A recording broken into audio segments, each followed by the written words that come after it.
If you just save your first $10,000, congratulations. First of all, that's not small. That's discipline. That's sacrifice. That's saying no when other people were saying yes. And most people never even get there. But here's what nobody tells you. Your first $10,000 is the most fragile financial milestone you will ever hit, because it's the moment you start feeling secure without actually being secure. You look at your account and think, I'm good now. You breathe a little easier. You loosen up just a little. And that's exactly where things start to go wrong. Not because you're irresponsible, but because your brain shifts. You move from I'm building to I've built. And that subtle mental shift, that's where people accidentally stall for the next 5, 10, sometimes 20 years. Most people don't lose their first $10,000 in one dramatic mistake. They lose it slowly. A better apartment, a newer car, a vacation they finally deserve, an emergency that hits harder than expected, and suddenly you're at $6,800, then $4,200, then back to starting over. And here's the uncomfortable truth. What you do immediately after hitting your first $10,000 determines whether that money becomes a foundation of wealth or just another financial reset. In this video, I'm going to show you the invisible trap most first-time savers fall into and the exact shift that separates people who stay stuck at $10,000 from the ones who turn it into $100,000. But before we talk strategy, you need to understand what's happening psychologically the moment you see that 5-figure balance, because that's where the real battle begins. The moment you hit $10,000, something subtle happens, not in your bank account, in your identity. For months, maybe years, you were in builder mode. You were focused, intentional, careful. You tracked spending. You skipped upgrades. You delayed gratification. You were hungry. But once you see 5 figures sitting in your account, your brain registers something dangerous. I made it. Not consciously, but emotionally. And that's where the shift begins. Because when you were chasing $10,000, every dollar had a mission. Now that you've reached it, those same dollars start looking available. This is the part nobody tells you. Your brain does not see money as future security.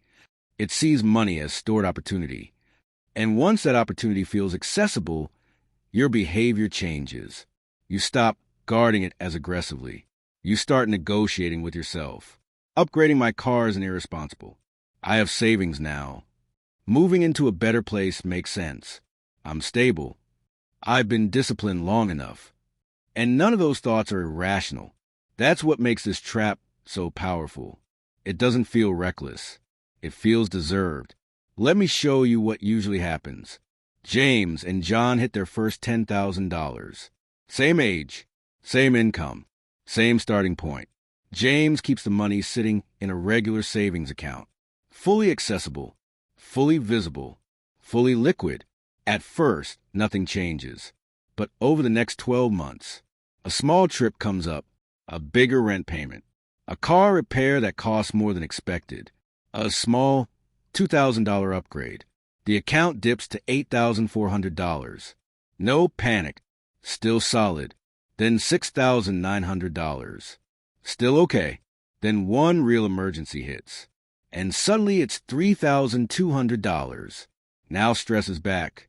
And here's the worst part. They didn't feel irresponsible at any point. They felt reasonable. Now let's look at John.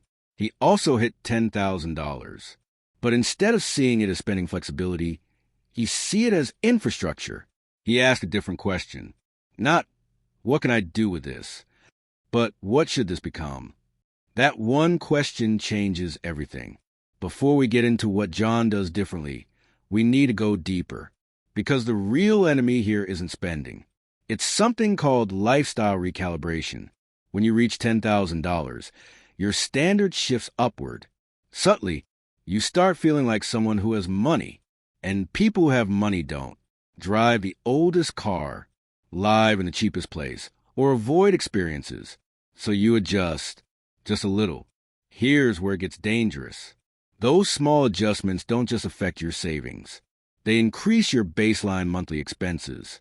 And once your baseline rises, it rarely drops.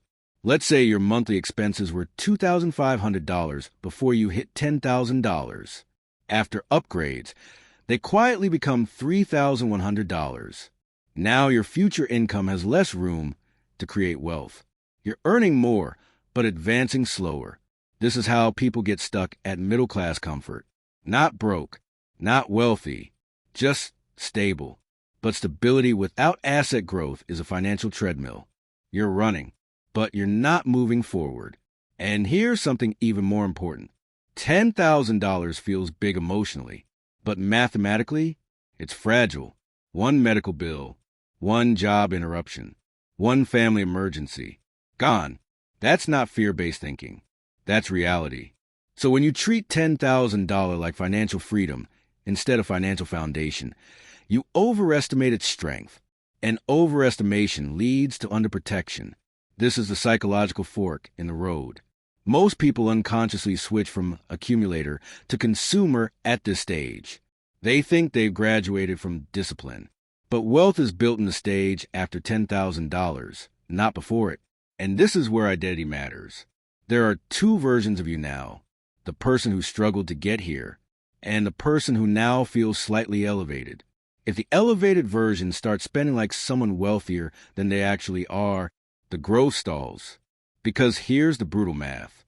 Saving $10,000 takes effort. Growing $10,000 into $100,000 takes strategy. And strategy requires restraint after success, not just before it. Most people are disciplined until they reach the milestone. Very few are disciplined after they reach it. And that's why so many people repeatedly hit 10K and never move beyond it. They rebuild, they dip, they rebuild again. It becomes a cycle. And cycles feel like progress because you're always working on it. But cycles without scaling don't create wealth. They create motion without multiplication. So the real problem isn't that you hit $10,000.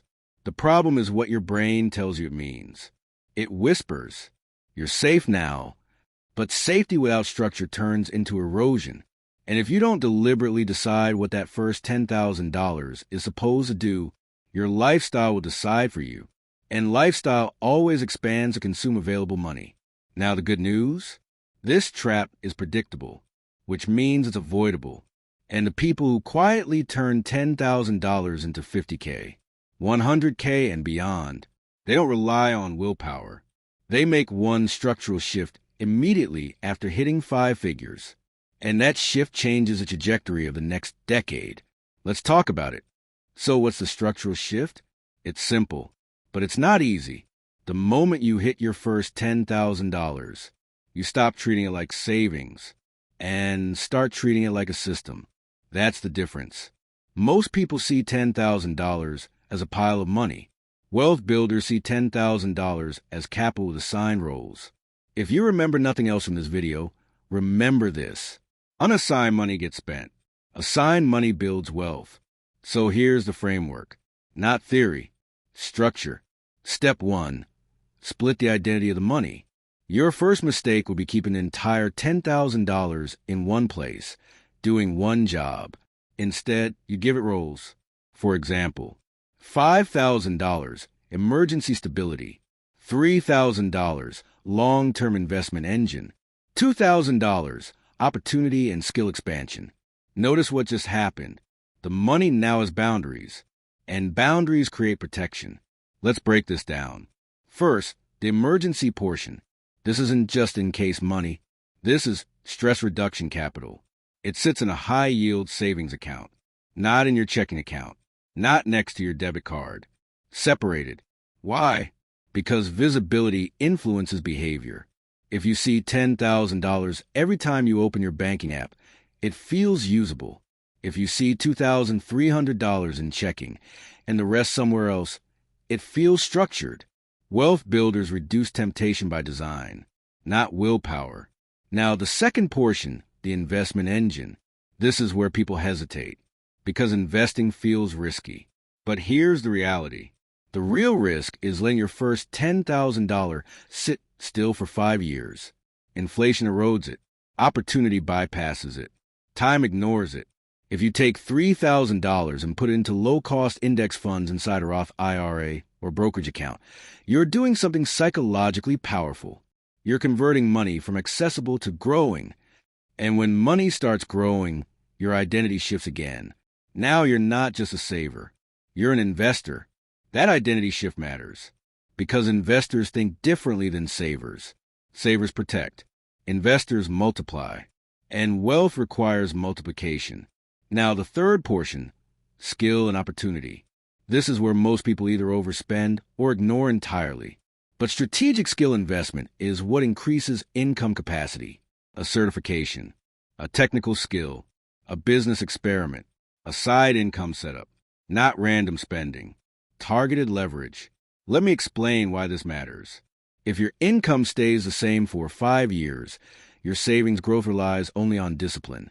But if your income increases, your ability to invest multiplies. So instead of asking, what can I buy? You ask, what can increase my earning power? That's a well question. Now here's where it gets even more important. You automate the next stage immediately. This is where most people fail. They split the money once, but don't change their system going forward. You need automatic transfers. Every paycheck. A fixed percentage to investments. A fixed percentage to long-term savings. Why? Because motivation fades after milestones. Remember earlier? Discipline before $10,000 was fueled by the goal. After $10,000, there's no emotional urgency.